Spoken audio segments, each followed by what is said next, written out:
Just wanted to show you this little video, and really it's just a fine example of why you don't put filler on top of paint or primer for that matter. So basically someone has done this repair and they've put filler on top of, I think it's primer. Anyway, when you're doing filler work, you must take the paint all the way down, whatever's between the metal and what you're going to put the filler in, whatever's on top of the metal rather, paint, whatever, it must all come off, and you must be putting the filler onto bare metal, because if you don't, there's a good chance it'll come off like it has here. Anyway, I was asked to do this little job to sort this out. I was doing a repair on the other side and they asked if I could sort this out as well.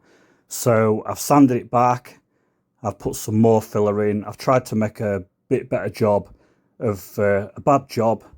You can't polish a turd, so they say.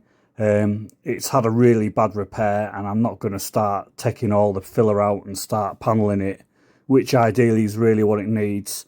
But they're not paying to do that, they just want to sort this problem out here. So that's what I'm doing. I'm going to sand it all out, I'm going to refill it, reprime it and paint this area again. Going to blow it in halfway up the quarter on a body line. Polish it out and you won't see it. So I put some filler back in, a good quality filler, Dolphin made by U-Pol. I rubbed it down and got it in primer, which I'm not going to show, and then I got the vehicle back into paint.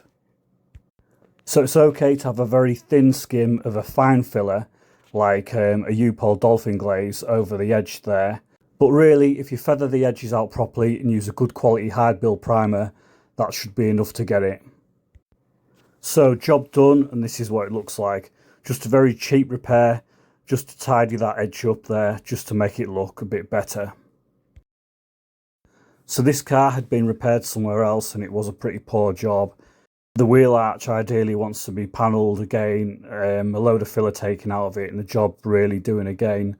But it's just going to not be cost effective for the customer for me to do that.